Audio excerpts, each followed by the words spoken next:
So I'll start off first with the overarching purpose of TM, which is to power up a digital Malaysia. Yeah? And that is very much in terms of digitizing a much more better lifestyle and work style through digital connectivity as well as solutions for communities, businesses as well as government as they provide services to the Malaysian citizens. And for that, I think our vision very much anchors on TM transitioning from a telco to a techco, right? And that's about providing this digital connectivity and solutions to our customers. And also it's about also embracing a much more digital way of working internally within TM for our Warga TM. And in doing so, I think we are also very much cognizant of our dual role as TM, as a public listed company as well as a GLC. And as we embark on this transformation, it's really about embracing digitalization to ensure that we play our role as the PLC in terms of towards attaining or creating long-term commercial sustainability so that we can continuously play our role as that GLC, as you mentioned, in terms of the national building, particularly now in driving the digital agenda.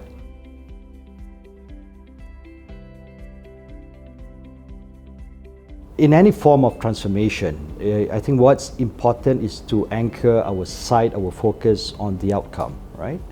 And in terms of embarking on this digital transformation, I think for TM, it needs to center around about 4 thrusts. I think the first one is in terms of that customer experience, what it provides the community, the business and the government customers in terms of creating that greater experience in their lifestyle, as I mentioned, in terms of their work style. I think that's the first one.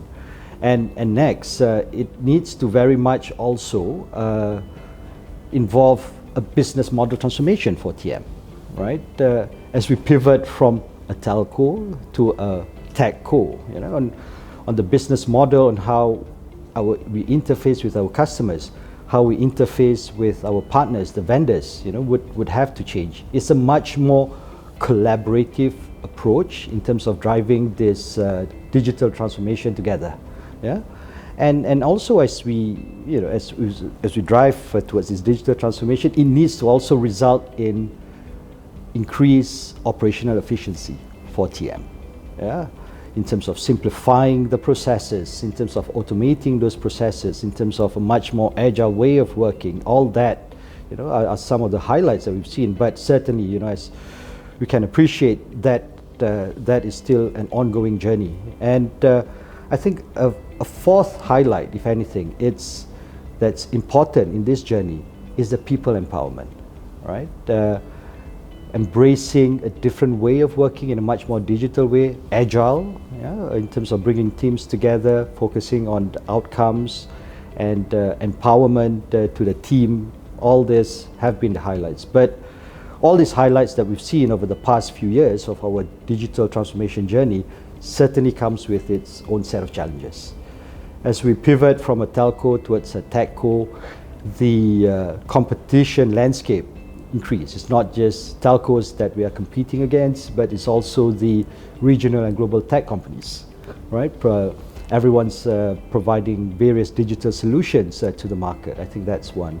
And secondly, when it comes to shifting or steering the mindset of the organization, or as I fondly call them, Warga TM, for them to embrace this new way of working, for them to accept this accountability of being more empowered, and for them to even innovate in terms of simplifying processes, automating those processes. It does require a lot of encouragement on that front. And thirdly, the challenge as we progress in our transformation, it's really about the challenge of winning the war for talent, right? In terms of attracting as well as retaining, especially this digital talent, as you're very much aware, is scarce and few in the market. So those are some of the highlights as well as the challenges that I'm very happy to share.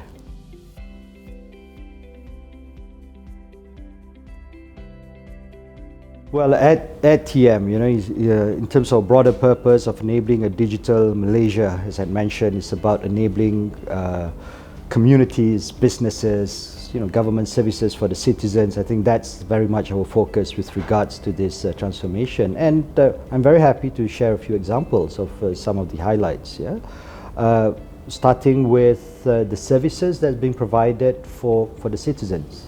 Yeah. An example is our work with City Council up north in Ipoh, at the Majlis Bandaraya Ipoh, where we have collaborated to create a solution, a smart traffic light solution, and where it at one of the busiest intersection at Ipoh, and with bringing together the technologies of recognition, of analytics, as well as artificial intelligence, what we had achieved was to improve the traffic flow by about 50% during peak hours at the busiest intersection in Ipoh.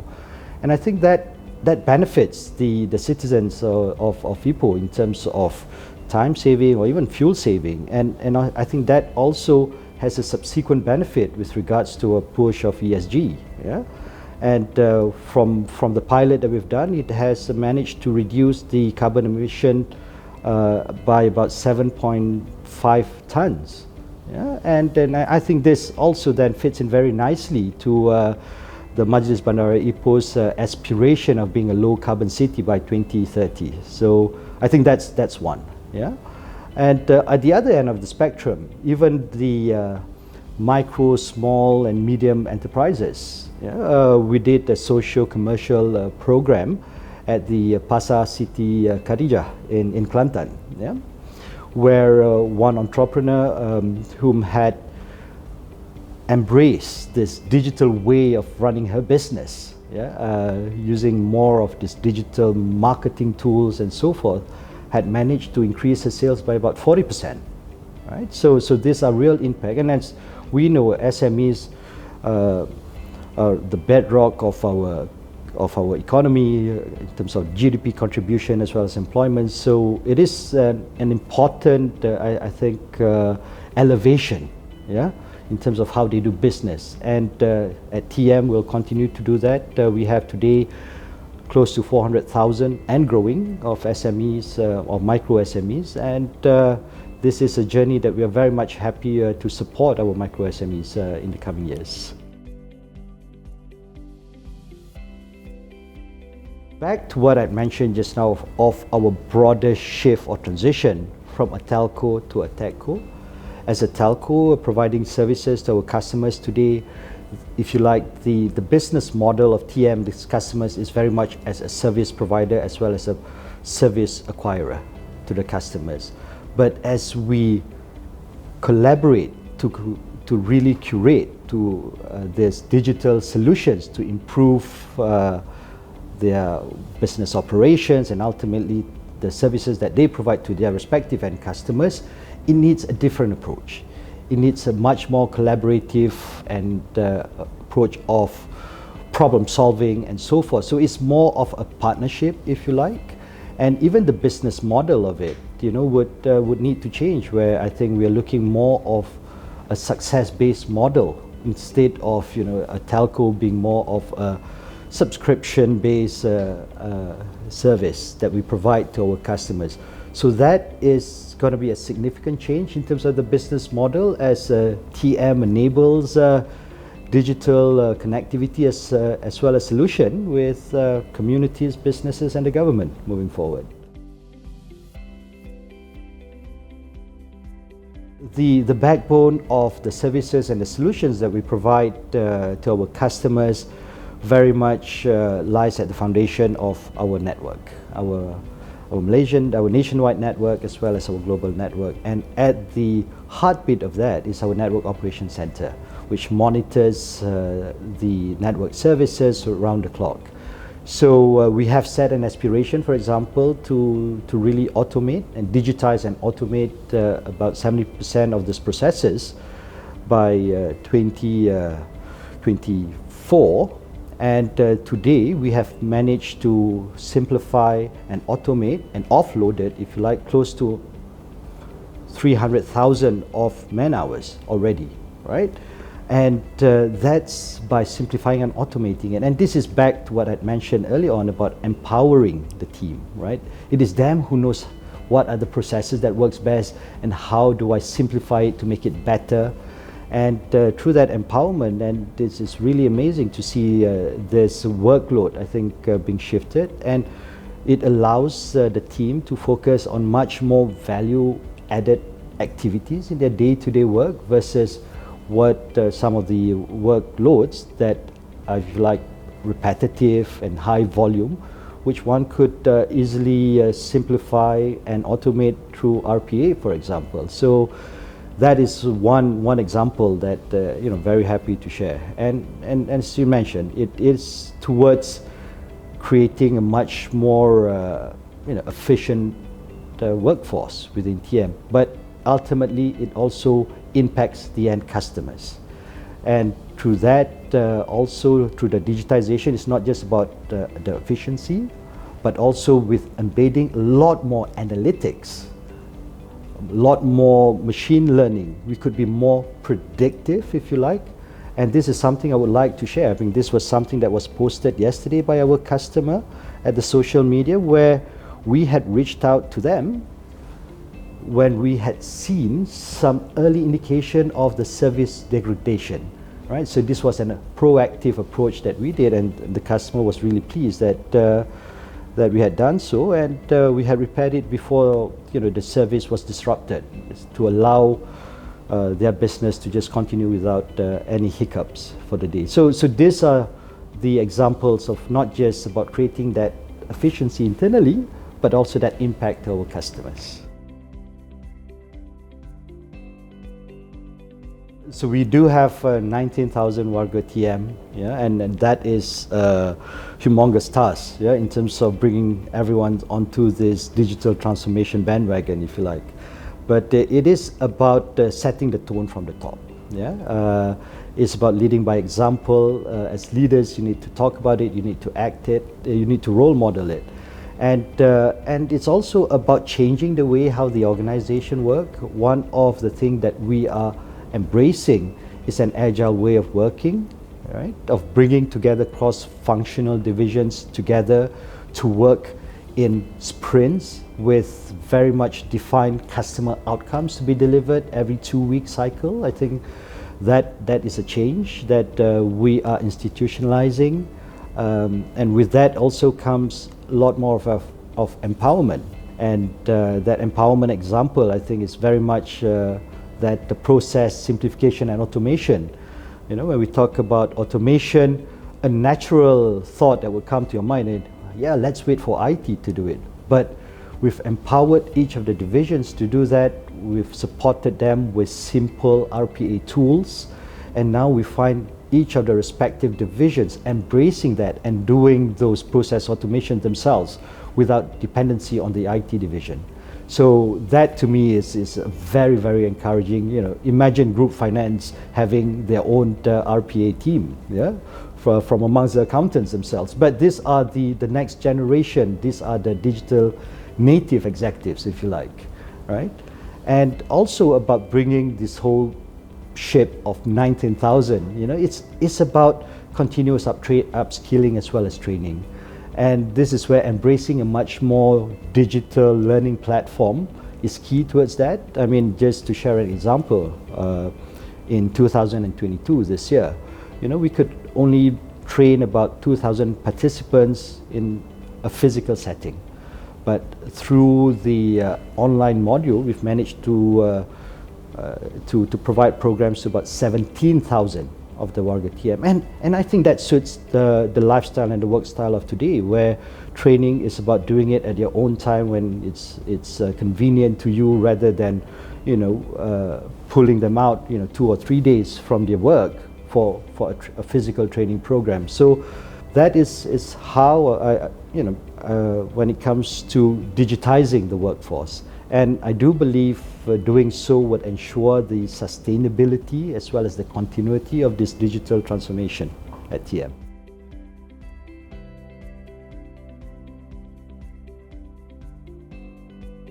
the secret of that success, yeah, I think it needs to first and foremost start with clarity in terms of what you want to achieve, and that objective must anchor on the customer outcome, all right? And customer here crosses both your external customers as well your internal customers, which is your workforce, your employees, yeah? On what you want to achieve, whether it is an impact, is it a differentiation. For example, the one that I gave earlier on is about solving a day-to-day impact of being caught in traffic, right? And hence the adverse impact to the environment, for example. With that clarity, then work towards a solution that would solve that. And similarly, internally, how do you make your workload better, faster, or reduce it through digitization and so forth? I think having that clarity, yeah, it's important. I think the flip side of that, of what not to do, is to start from it to be all about technology. It's not about technology, it's about that outcome that impacts your work, your lifestyle, and so forth. That, I think, should be an important consideration. And secondly, I believe it needs to be, that tone needs to be set from the top, yeah? From the leaders, you know, it starts from the board, from the CEO. You know, you need to role model that. You need to talk the talk, you need to walk the walk. And also, in terms of driving transformation, I very much believe it should not just only be a top-down, but also as a bottom-up as well. And so this is where that other piece of, in terms of empowering that organization, is important, yeah. But empowering, it's a simple, but it's a big word when it comes to organization. You know, I think the work culture that we have here in Malaysia has always said, you know, let's wait for the instruction or the direction from the boss, right? So that also, that the work mindset also needs to shift. You need to empower them. You know, it's fine. You know best in that work area of yours, right? By all means, do simplify it, do automate that, and also to provide that upskilling as well, right? And I think from what the secret sauce of success, if anything, right, is, I think it's, if we can synthesize it, it's very much anchors about people, right? The technology, it's there, it's already available. It's really the mindset of up and down the organization, starting from the board, from the management, right down to the whole organization, I think is important. In terms of my work style, certainly it's very much of a hybrid way of working, right? And I think it provides the flexibility that creates that work-life balance for me, and which is very much appreciated by the family, especially the kids, as you can imagine, right? And I guess as that conduct from the top, as you mentioned, you know, driving transformation, you know, in this phase today is a digital transformation. It's about continuous engagement, continuous communication. It's about that role modeling and sharing success stories, even little as it may be or small as it may be. And with 19,000 of a strong workforce, you know, digitization through the hybrid way of engagement, you know, through town halls, physical town halls, followed with virtual connection as well. You know, I could reach out to a much more wider audience. So certainly, you know, the work style or leadership of today and tomorrow, I think, certainly has changed, and very much thanks to what this digital way of working enables.